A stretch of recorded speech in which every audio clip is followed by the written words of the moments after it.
Creemos que es el momento de hacer balance de lo que ha dado de sí este Gobierno en el Congreso de los Diputados, aunque lo cierto es que es difícil hacer balance de la nada.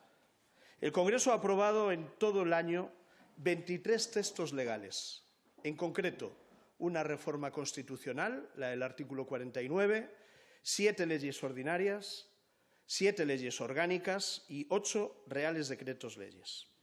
Y cuando el Gobierno habla de 25, se refieren al total de la legislatura, porque se convalidaron 2 reales decretos leyes a finales de 2023.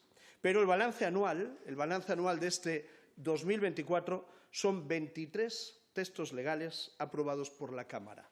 23. Esa es la cifra del balance. ¿Qué quiere decir esto históricamente? Pues algo muy sencillo, que en 2024 ha sido el año no electoral con menos leyes aprobadas en España.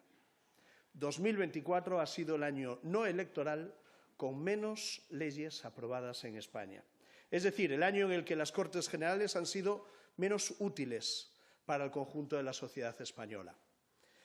En todo el periodo desde la Constitución del 78 solo ha habido 2 años con menos leyes aprobadas.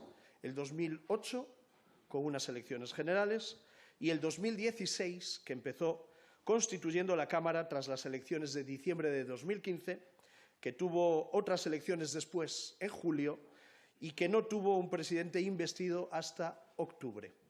Por lo tanto, incluso la mayoría de los años en los que el Congreso pasó meses disuelto por unas elecciones generales han tenido más leyes aprobadas que este año 2024, en el que el Congreso ha estado todo el año en funcionamiento.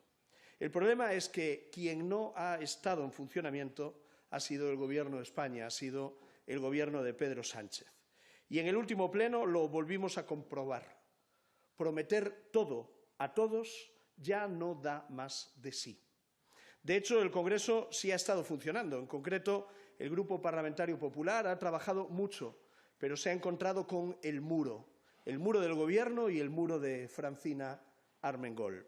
Hemos conseguido que el Congreso tome en consideración 6 proposiciones de ley impulsadas por el Grupo Parlamentario Popular. La de la ELA está aprobada, pero otras 5 siguen en el congelador de Armengol, paralizadas en un plazo perpetuo de presentación de enmiendas. Lo mismo ocurre con las proposiciones de ley que se toman en consideración en la Cámara Alta, en el Senado. Aunque de allí salgan con votos a favor de casi todos los grupos, aquí se bloquean permanentemente y son ya 14 las que mantiene bloqueadas y paralizadas la señora Armengol. Y luego tenemos otras 5 proposiciones de ley que ni siquiera hemos podido llevar a pleno para su toma en consideración porque el Gobierno directamente las veta, impide su tramitación parlamentaria. Unos vetos que se han aprobado en contra del criterio del Tribunal Constitucional y de los letrados de la Cámara, que han advertido que no afectan al presupuesto en vigor y, por tanto, no pueden vetarse. Aún así, la mesa de la Cámara las ha vetado. En total, entre las paralizadas y las vetadas, tenemos un total de 24 leyes del Partido Popular bloqueadas por el Gobierno y bloqueadas por Francina Armengol. 24 leyes del Partido Popular bloqueadas por Armengol o vetadas por el Gobierno de Pedro Sánchez. Este es el dato que resume el año parlamentario. Hay ya más leyes del PP bloqueadas que leyes aprobadas por el Gobierno en este año 2024. Más leyes bloqueadas del PP que las aprobadas por el Partido Socialista.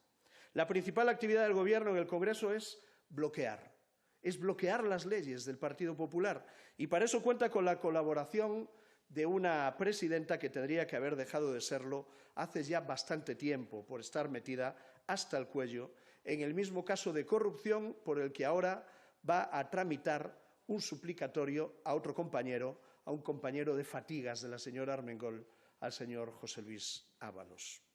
Y mientras el Gobierno saca adelante menos leyes de las que le bloquea al Partido Popular, nosotros hemos seguido impulsando iniciativas. En este año hemos aprobado más de 200 acuerdos a propuesta del Partido Popular. Más de 200 acuerdos entre proposiciones no de ley y mociones. Más de 200. Y más de la mitad, unas 110, sin el apoyo del Partido Socialista. Demostrando también ahí que no hay mayoría de gobierno en España. No la hay. Hemos sacado adelante acuerdos en materia de política fiscal, en materia de política exterior o en asuntos institucionales.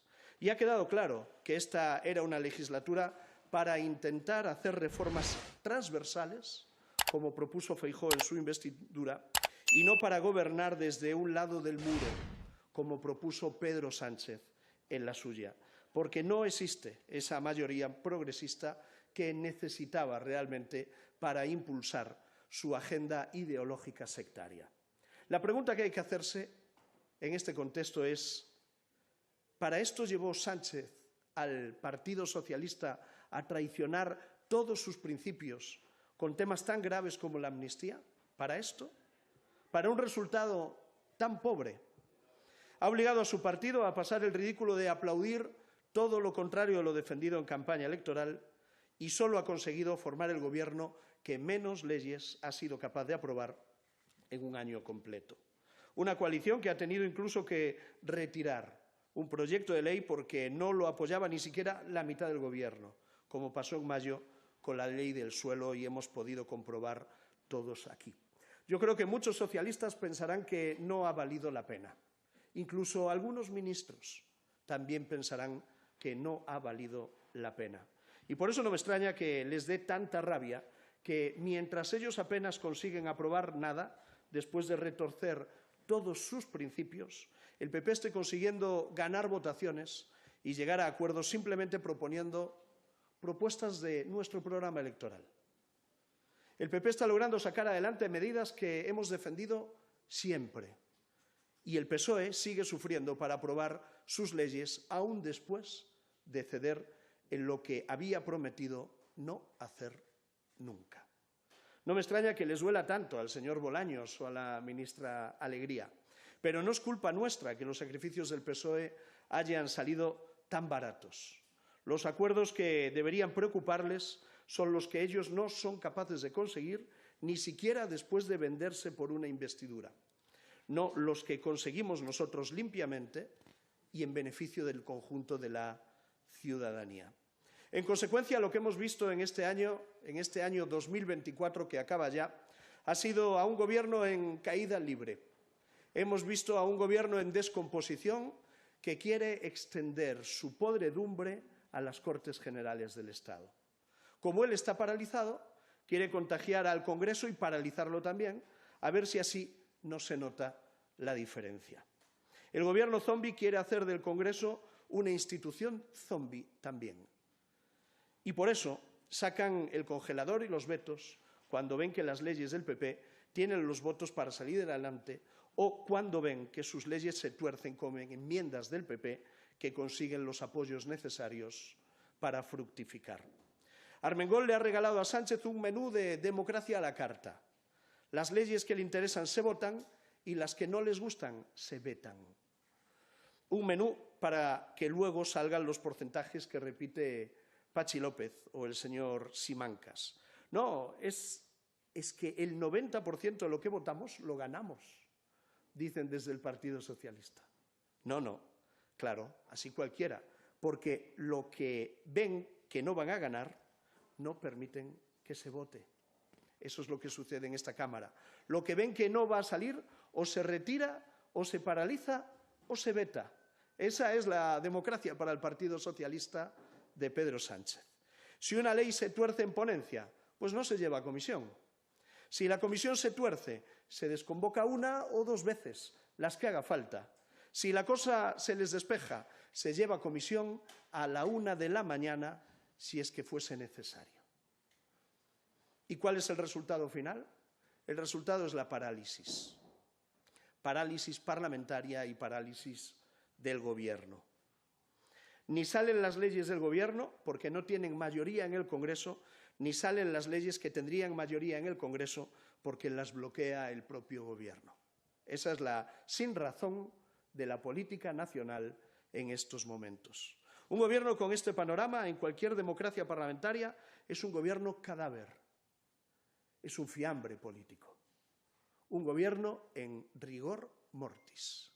Por eso, si el gobierno entra en descomposición, los problemas del país también se pudren, porque nadie los aborda. Y estamos viendo varios ejemplos en estos momentos, en estos precisos momentos. Estamos viendo cómo la inmigración ilegal está reduciéndose en toda Europa, salvo en España. ¿Y por qué? Pues porque no hay gobierno al timón.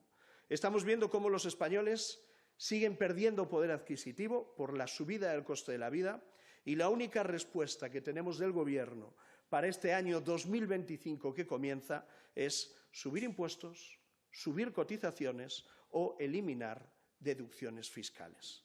O estamos viendo un ejemplo muy concreto, Muface, un ejemplo muy concreto de fracaso de gestión con la asistencia sanitaria que afecta a 1,5 millones de funcionarios de nuestro país.